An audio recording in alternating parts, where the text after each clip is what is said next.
Hello, I'm Pam Gulley. Around here they call me Dr. Pam. I'm a psychologist here at Philly, and I'm going to talk to you about a series of bits and pieces and information about aging and the impact it not only has on us as individuals, but also on those around us, and how we have to really work and balance that out. And then also how to access some resources to support you in this process, because guess what? We all do it.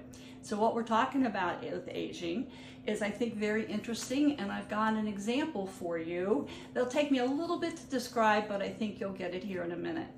First off, I'm going to give you a little bit of a quiz. Do you know what ChatGPT stands for? I bet none of you have looked that up, because if you're like me and in your 70s, you might not care.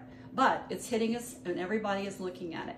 But ChatGPT actually means Chat Generative Pre-trained Transformer. And I looked at that word, I said transformer. I know what a transformer is. I remember this with the kids. That's something, and somebody told me that's supposed to end up looking like a cheetah or a leopard, or I don't know, some things like that. But in my life, I'm still trying to figure it out. I have no idea.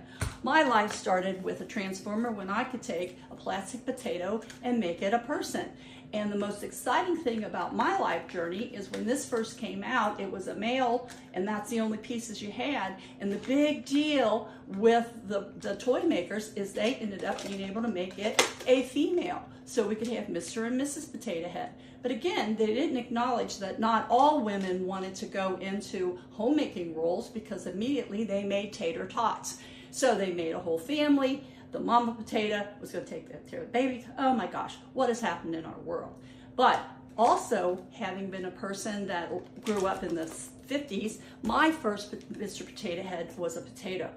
And we had things we poked in here, made eyes, nose, and all those kinds of things. And I remember my mom saying, Pam, Anita, don't forget to take it out of the toy box, because it'll stink. You'll have rotten, and lecture after lecture after lecture. So what are we talking about with aging? We are talking about change. We are talking about going from one dimension to another, and how it impacts us physically, socially, emotionally, and even financially.